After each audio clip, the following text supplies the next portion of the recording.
bohong.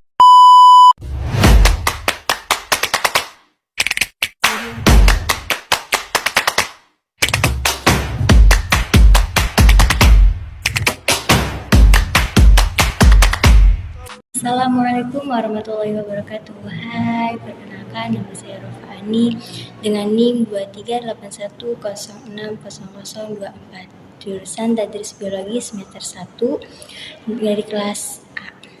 Di sini saya akan menjelaskan salah satu unsur kimia, yaitu kromium. Kromium adalah unsur periodik memiliki lambang Cr dan nomor atomnya 24. Dan lebih jelasnya simak videonya. Yang pertama yaitu terkait pengertian kromium. Kromium memiliki banyak nama lain yang salah satunya yaitu kromit asid. Kromium termasuk logam berat yang dapat menimbulkan racun. Kromium memiliki dua bentuk valensi, yaitu valensi Cr3+ dan valensi Cr6+. Kedua valensi ini memiliki perbedaan, di mana valensi Cr3+ merupakan zat esensial bagi tubuh dan masuk ke dalam tubuh manusia sebagai makanan. Kekurangan unsur valensi Cr3+ akan menyebabkan ruam kulit. Begitupun dengan kelebihan unsur valensi Cr3+. Valensi Cr3+ mudah ditemukan di alam, sedangkan valensi Cr6+ jarang ditemukan di alam. Juga, unsur valensi Cr6+ banyak digunakan dalam perindustrian, dan jika dikonsumsi akan menimbulkan efek berbahaya seperti kerusakan hati, penyakit paru-paru, dan lain sebagainya. Oke, di sini saya akan membahas tentang karakteristik kromium. Karakteristik kromium ini ada dua. Yang pertama yaitu sifat fisika. Sifat fisika, zat padat berbentuk kristal, logam berkilau, keras, dan memiliki titik lebur yang tinggi. Seratnya itu berwarna perak abu-abu. Ketika dipanaskan, kromium atau Cr membentuk oksida kromat hijau. Yang kedua yaitu sifat kimia, yaitu kromium atau Cr merupakan sebuah unsur kimia dalam tabel periodik yang memiliki lambang Cr dan nomor atom 24. Kromium ini termasuk golongan 6B periode 4. Yang ketiga yaitu reaksi-reaksi yang terjadi pada kromium. Nah, yang pertama yaitu reaksi kromium dengan udara, di mana reaksi kromium dengan udara ini nantinya akan membentuk kromium dioksida.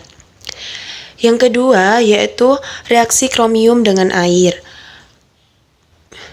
Yang ketiga yaitu reaksi kromium dengan halogen, di mana halogen ini merupakan unsur yang berada pada golongan 7A. Di antaranya yaitu fluorida, klorida, bromida, dan juga iododa. Nah, contoh reaksi kromium dengan halogen ini yaitu reaksi kromium dengan fluorida yang nantinya akan membentuk kromium 6 fluorida.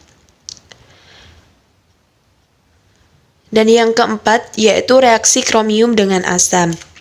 Nah, contohnya reaksi kromium dengan asam ini yaitu reaksi kromium dengan asam klorida yang nantinya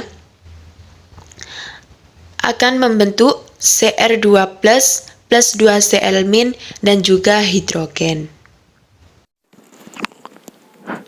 Nah, selanjutnya yaitu kegunaan kromium dalam kehidupan sehari-hari. Yang pertama yaitu sebagai penghambat korosi. Nah, aplikasinya itu pada ornamen-ornamen bangunan seperti pagar rumah atau gerbang itu kan dilapisi kromium biar tidak mudah karat, atau pada gagang pintu rumah gitu. Selain itu pada motor. Nah, knalpot motor kan itu ada yang dilapisi kromium agar tidak mudah karat. Dan yang suka modifikasi motor biasanya itu mesin, velg, semuanya itu dilapisi krom semua agar selain untuk keindahan biar kinclong itu, yaitu kromium buat tidak mudah karat gitu. Kemudian yang kedua, zat warna biasanya digunakan untuk mewarnai tekstil.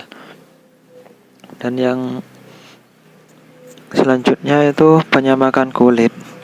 Nah, penyamakan kulit ini yaitu digunakan untuk menyamak kulit hewan agar tidak bau gitu, agar tidak najis lagi gitu.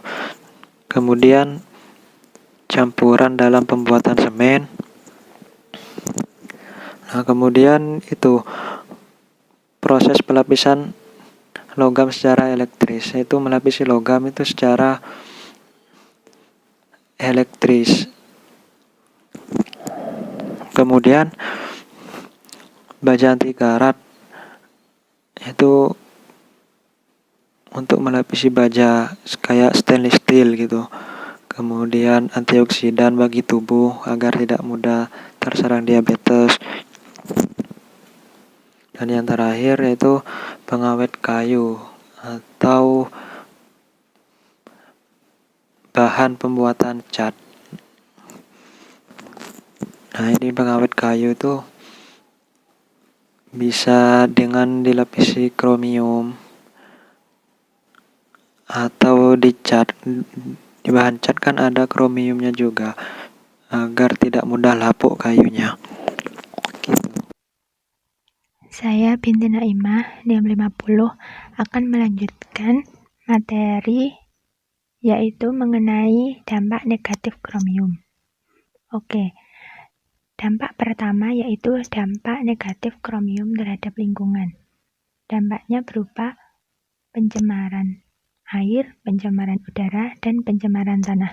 Hal ini biasanya disebabkan oleh pabrik industri yang kurang bertanggung jawab. Dampak berikutnya yaitu dampak negatif kromium terhadap tubuh manusia, yaitu dapat menyebabkan penyakit paru-paru, ketika bernapas dapat menyebabkan iritasi dan hidung mimisan, serta dapat menyebabkan mutasi genetik. Hal ini terjadi pada pekerja yang bekerja di pabrik industri yang memproduksi kromium. Dampak terakhir yaitu dapat menyebabkan hiperglisermia, glukosuria, meningkatkan cadangan lemak dalam tubuh, munculnya penyakit kardiovaskular, dan menurunnya jumlah sperma. Hal ini terjadi apabila kita kekurangan mengonsumsi kromium. Sedangkan apabila kita mengonsumsi kromium secara berlebih, maka akan menyebabkan ruam pada kulit.